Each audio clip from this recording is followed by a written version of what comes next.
Hey everyone, welcome back to my channel, and in today's video we are going to go over why everybody is obsessed with love, what is love, how can we love ourselves more, and is love really always the answer? So keep watching.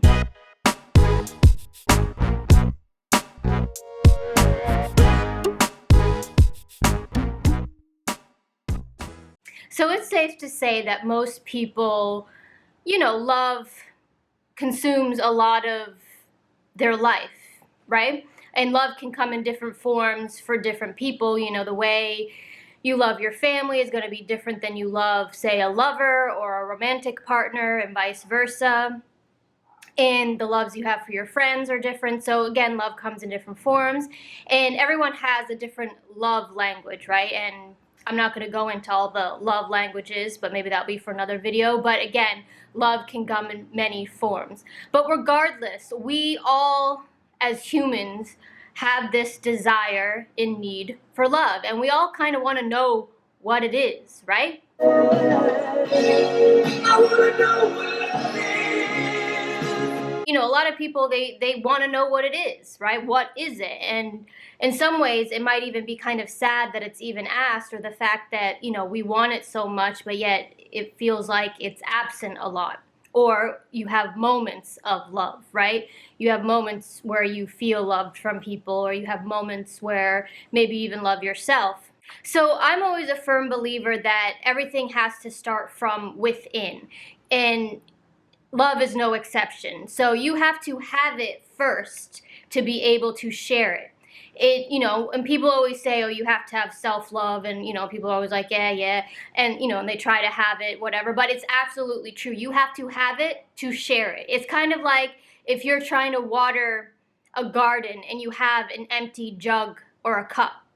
Can you water that garden? No. But if you fill that cup, if you fill that jug, then you now have something to share. And then, of course, there's people who try to love other people because they think if the more people they love, the more people will love them, and so that somehow fills them up. But again, regardless of where your starting point is, it's always helpful to be full first internally, and then you don't have to worry about trying to extract it from the outside world. And so let's go a little bit deeper about what love is. So if love is kind of like water, right? You have to fill your jug and fill it with water. So what is love? And some people, they might think that's a crazy question because, we're all born, unless, of course, there's some, dysfunction in the brain or miswiring in the brain. Every human being is born naturally knowing how to love, and every human being is born having self-love. And again, life happens and it either beats it out of us or attempts to beat it out of us, and we become guarded, we have all this stuff, right, that clouds our love sometimes, or we become scared of love or letting that in. But everybody still wants to know what it is. And so it'd be like saying, what is water, right? And some people would think, oh, that's an absurd question too. But if you've never tasted water or seen water, the question isn't really that strange. And I would say most people, unfortunately, have never really tasted water or never really tasted love. So they kind of go through life feeling very hungry, very thirsty, unnourished. And of course, I can't speak for everybody, but I would say as a rule of thumb, that's pretty accurate. And of course, it starts when we're babies, right? So, if our parents maybe weren't so equipped at the language of love or how to show it or how to express it, because maybe their parents were, and so again, that cycle continues.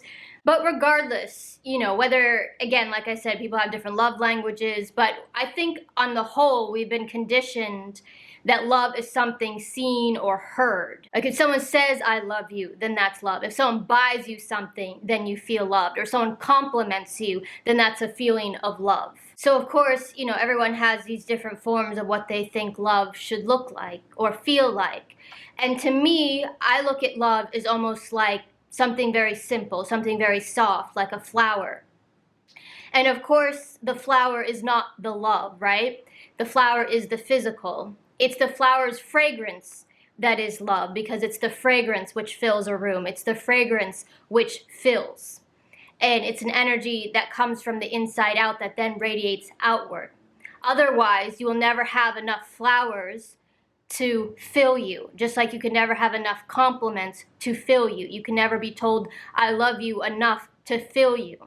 It has to come from within. And we're always trying to fill that place to feel like love, whether it be with food. Some people eat a lot to try to fill, because again, food can represent love. They're filling themselves physically.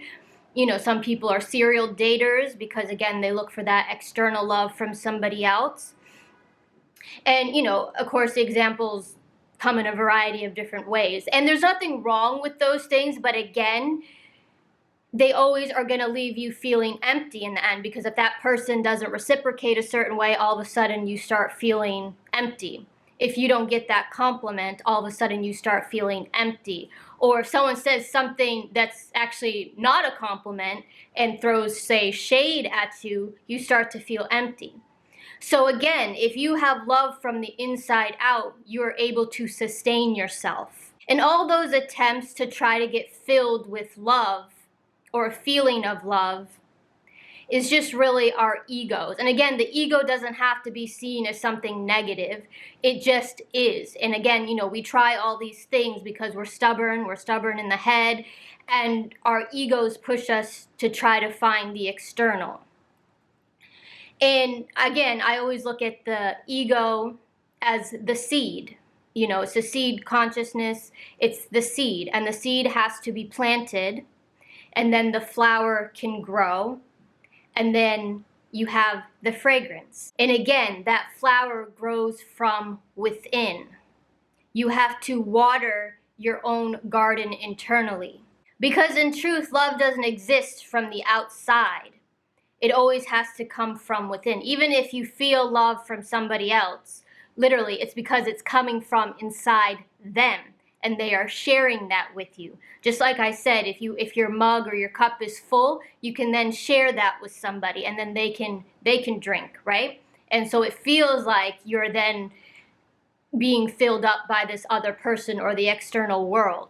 But again, all love has to come from within, because even if somebody is constantly feeding you their water or their love, if you can't sustain that from the inside out, you're always either going to be dependent on that person, or when that person goes away, or whatever it is that's external that's filling you up, whenever that goes away, you are then going to start to feel empty and depleted.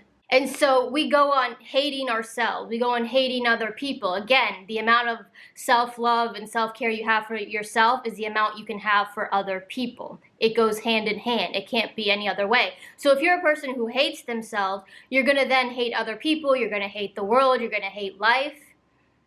And the cycle continues. And people go on hating themselves because, again, that inner garden goes unwatered. And again, a lot of people don't go inward. They're either scared, or they just don't want to, or they think the answers aren't there, or they truly believe, it's everybody else.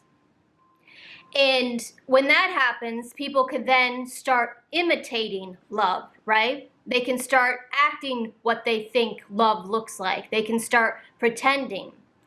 But the problem with when you start imitating what love looks like, you become plastic. And again, my flower analogy, if love starts as a seed and it flowers, and then the fragrance is the love, people go on imitating that and they become a plastic flower.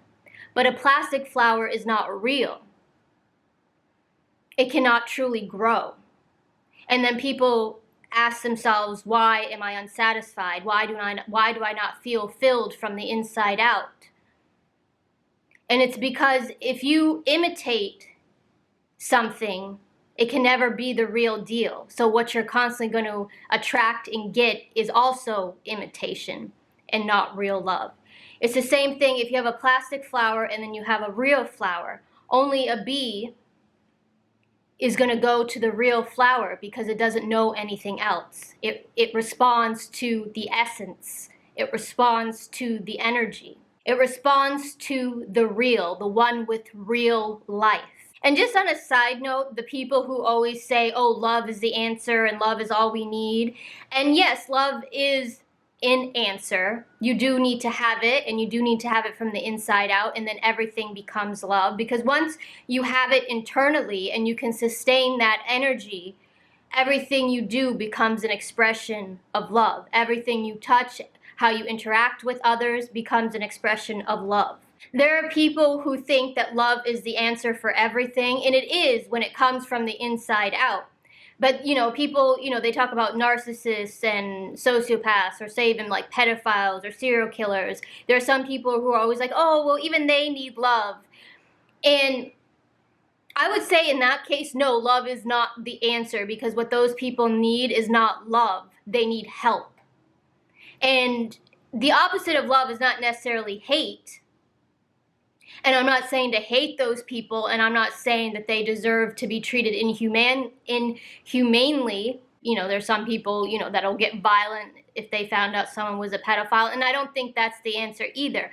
But love is absolutely not the answer, because no offense, no amount of love is going to stop a pedophile from being a pedophile. What they need is help. So I would say to be loving in that situation is that they need help. But loving them is not going to stop them from being a sociopath or a narcissist. And anybody who's ever tried loving a narcissist or grew up with one or have had those type of people in their life know that love does not matter. What those people need is help. And they actually need more self-love. But that's a different video altogether and a different topic.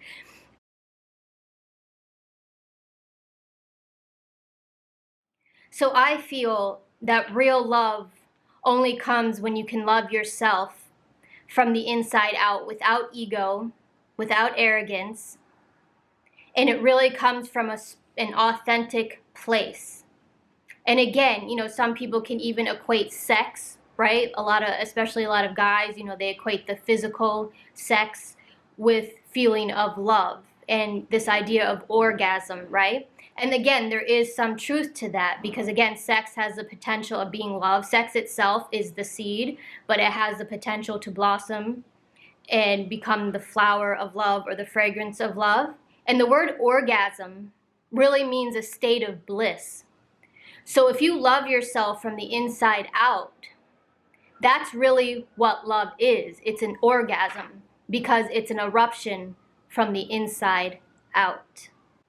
So on that note, I'm going to end today's video, and please share any comments or questions you may have down below. And if you want to stay more connected with me, you can find me on Instagram at Hannah Rokes. And don't forget to hit the like button and subscribe, and I will see you in the next video. Bye.